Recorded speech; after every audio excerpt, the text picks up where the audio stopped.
Kata kebenaran ini diberikan buat setiap orang yang menanti-nantikan Tuhan. Ini hal yang paling mudah. Karena kita hanya menanti-nantikan aja Tuhan datang. Kita menanti-nantikan Tuhan mengangkat kita di dalam rapture. Shalom semuanya. Kita diselamatkan bukan karena perbuatan kita. Benar-benar 100% dikerjakan oleh Tuhan Yesus di salib.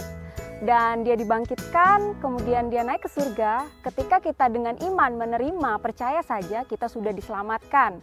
Tapi ada 5 mahkota harta di surga yang Tuhan sediakan bagi kita. Saya baca ayat di dalam Matius 6 ayat 20 dan 21, tetapi kumpulkanlah bagimu harta di surga ngengat dan karat tidak merusakkannya, dan pencuri tidak membongkar serta mencurinya. Karena di mana hartamu berada, di situ juga hatimu berada. Jadi buat setiap orang percaya kita diberi mahkota, tapi setiap orang berbeda jumlah dan berbeda jenis mahkotanya. Saya mau men-sharingkan buat kalian untuk menjadi pengetahuan dan menyemangati kalian, menginspirasi kalian supaya kita mengejar harta di surga seperti yang Tuhan katakan, di mana pencuri tidak mencurinya dan ngengat tidak memakannya. Firman Tuhan di dalam 1 Petrus 1 ayat 3 dan 4 berkata, "Terpujilah Allah dan Bapa Tuhan kita Yesus Kristus, yang karena rahmat-Nya yang besar telah melahirkan kita kembali oleh kebangkitan Yesus Kristus dari antara orang mati kepada suatu hidup yang penuh pengharapan, untuk menerima suatu bagian yang tidak dapat binasa, yang tidak dapat cemar, dan yang tidak dapat layu, yang tersimpan di surga bagi kamu." Jadi sebenarnya di surga kita disediakan sesuatu bagian bagi kita yang tidak dapat binasa, yang tidak dapat cemar, firman Tuhan katakan, dan tidak dapat layu. Bunga-bunga yang indah bisa layu. Apapun yang kita punya binasa, teman-teman, karena dunia ini sementara dan semu. Tapi apa yang kita terima nanti di surga itu tidak akan pernah dapat cemar, tidak akan pernah dapat layu, tidak akan pernah dapat binasa. Itulah mengapa Tuhan menginginkan kita melakukan setiap pekerjaan-pekerjaan Tuhan, perbuatan-perbuatan baik, karena sebenarnya untuk itu semua ada reward. Banyak orang berpikir, yang penting saya sudah terima Tuhan Yesus dan saya sudah pasti masuk surga, saya sudah ada di surga. Tapi lebih dalam daripada itu, saya menyemangati kalian bahwa sebenarnya Tuhan juga menyediakan upah untuk setiap orang yang hidup di dunia. Satu kali hidup ini singkat, tapi kita diberi kesempatan untuk mengumpulkan milik kita di surga gitu. Dan ya tetap Tuhan satu-satunya yang menjadi hal yang terindah yang pernah kita punya. Tapi ada suatu kebanggaan juga, teman-teman, di surga ketika kita menerima kelak di atas kepala kita, diberi kehormatan. Bahasa Yunaninya mahkota itu adalah Stepanos, yang artinya hadiah atas orang-orang yang menang dan kehormatan yang akan kita terima. Jadi ketika Tuhan menaruh mahkota, Tuhan Yesus sendiri yang menaruh mahkota di atas kepala kita, itu hal yang sangat luar biasa. Karena saya sendiri sering sekali mendapat penglihatan. Jadi ketika saya menyembah Tuhan, saya sering sekali dapat secuplik gitu video di dalam penglihatan saya ya, tentang saya ditaruh mahkota di atas kepala. Itu yang membuat saya tambah semangat lagi menyembah, tambah terharu. Tuhan, iya ya, ini yang aku akan terima kelak. Untuk ini aku ada di dunia juga.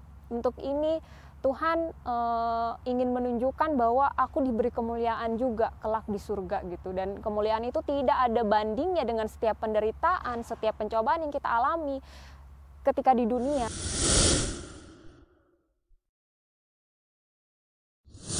Jadi ada 5 mahkota yang saya mau sharingkan ke teman-teman. Yang pertama, 1 mahkota keabadian, mahkota abadi. 2 mahkota kemuliaan. 3 mahkota kehormatan. 4 mahkota sukacita. Dan 5 mahkota kehidupan.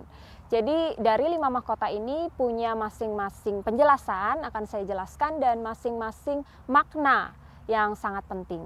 Mahkota abadi saya jelaskan secara singkat di dalam 1 Korintus pasal 9 ayat 24 dan 25. Tidak tahukah kamu bahwa dalam gelanggang pertandingan semua peserta turut berlari, tetapi bahwa hanya satu orang saja yang mendapat hadiah? Karena itu larilah begitu rupa, sehingga kamu memperolehnya. Tiap-tiap orang yang turut mengambil bagian dalam pertandingan menguasai dirinya dalam segala hal.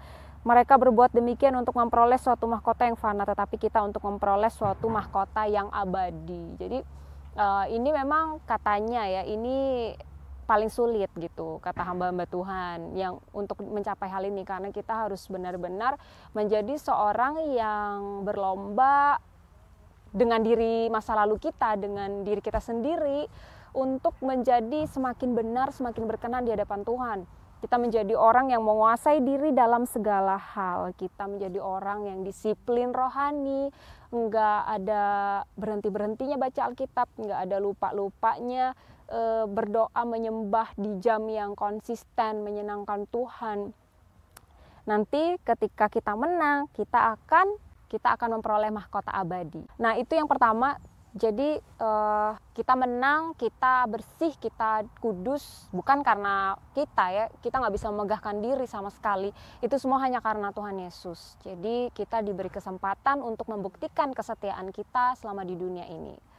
Itu mahkota tadi yang keabadian. Yang kedua, saya mau sharing secara singkat juga mahkota sukacita. Jadi di dalam 1 Tesalonika 2 ayat 19, sebab siapakah pengharapan kami atau sukacita kami atau mahkota kemegahan kami di hadapan Yesus Tuhan kita pada waktu kedatangannya kalau bukan kamu.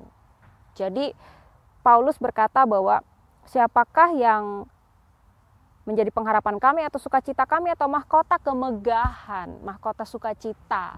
Mahkota sukacita ini adalah mahkota yang kita terima ketika kita mencari jiwa, memenangkan jiwa. Jadi mahkota sukacitanya Paulus itu adalah jiwa-jiwa. Nah, itu juga yang akan diberikan kepada kita.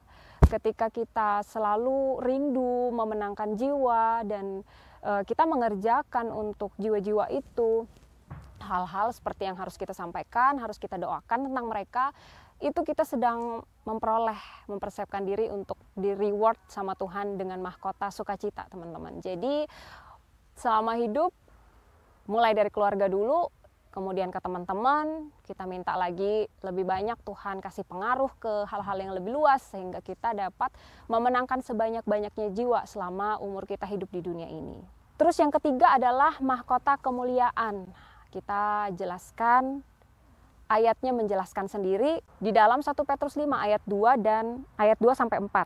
Mahkota kemuliaan ini adalah mahkota untuk para pemimpin, para gembala, para walaupun mungkin di tingkat yang kecil aja, kakak KTB, kakak Komsel. Ketika Anda dengan sengaja ngajak orang untuk ayo kita kumpul bareng yuk tiap seminggu sekali doa bareng di rumah saya, 3 orang aja atau 2 orang aja, itu Anda sudah menjadi pemimpin untuk mereka, memberi makan bagi domba-domba Anda gitu. Itu juga adalah menggembalakan dan Anda akan menerima upah Anda, reward Anda, yaitu mahkota kemuliaan. Di dalam 1 Petrus 5 ayat 2 dan 3, gembalakanlah kawanan domba Allah yang ada padamu, jangan dengan paksa tetapi dengan sukarela sesuai dengan kehendak Allah, dan jangan karena mau mencari keuntungan tetapi dengan pengabdian diri.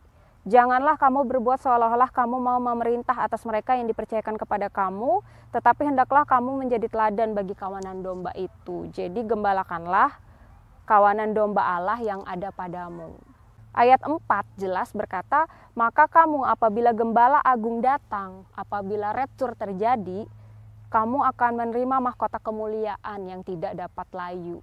Mahkota kemuliaan yang akan ditaruh Tuhan di atas kepala setiap orang-orang yang mau memberi makan dombanya, makanan firman. Dan yang keempat adalah mahkota kebenaran.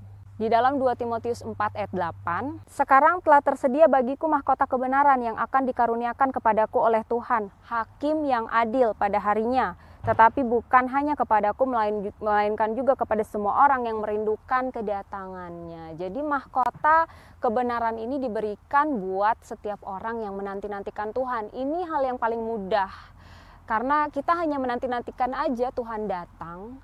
Kita menanti-nantikan Tuhan mengangkat kita di dalam rapture, di dalam kedatangan Tuhan, yang ketika Tuhan hanya di awan-awan, dan kemudian karena kita orang yang berjaga-jaga, kita orang yang siap, kita menanti-nantikan, jadi terangkatlah kita akan kemudian masuk ke dalam saat dimana Tuhan memberi reward kepada, bukan hanya kepada kita, tapi kepada semua orang, yaitu kita diberi mahkota kebenaran. Kemudian yang kelima adalah mahkota kehidupan. Di dalam Yakobus pasal 1 ayat 12, berbahagialah orang yang bertahan dalam pencobaan, tetapi apabila ia sudah tahan uji, ia akan menerima mahkota kehidupan yang dijanjikan Allah kepada barang siapa yang mengasihi Dia. Jadi mahkota kehidupan ini diberikan kepada orang-orang yang mau bertahan di dalam ujian, di dalam pencobaan. Jika dia sudah tahan uji, dia akan menerima mahkota kehidupan. Jadi ketika teman-teman ada dalam ujian, kita semua pasti dalam hidup ini ada dalam ujian, kita nggak bersungut-sungut, tapi kita semakin berharap pada Tuhan, dan kita fokus kepada apa yang Tuhan sediakan bagi kita, kehidupan kekal, kehidupan bersama-sama dengan Dia, menikmati Tuhan, bersatu dengan Tuhan. Dan pada saat itu pun Tuhan tahu bahwa oh, kamu menjalani apa yang ada ini dengan segala pencobaan yang ada dengan sukacita tanpa sungut-sungut, sehingga kita menang, sehingga kita diberi mahkota kehidupan. Jadi setiap orang yang menghadapi kehidupan ini dengan pencobaannya, dengan setiap tantangannya, tapi tetap bersukacita, seperti di dalam firman Tuhan tadi ya, kita tahan uji, berbahagialah orang yang bertahan dalam pencobaan. Jadi kita setiap diberi pencobaan, Tuhan katakan berbahagialah yang bertahan gitu, karena ada mahkota yang menanti gitu teman-teman. Jadi itu tadi 5 mahkota yang pasti kita terima, dan ketika kita menghadap tahta Allah, tahta Tuhan Yesus, dia begitu kita di rapture teman-teman, kita akan masuk ke penghakiman untuk setiap kita menerima reward. Jadi Tuhan sendiri yang akan menaruhnya di atas kepala kita, dan itu yang kita nanti-nantikan gitu. Dan saya yakin semoga firman ini tadi menjadikan kalian jadi bersemangat untuk menjalani hidup ini, karena kita tidak mengumpulkan harta di dunia, tapi kita mengumpulkan harta di surga. Tuhan Yesus memberkati kalian. Sampai ketemu di video selanjutnya ya. Dah.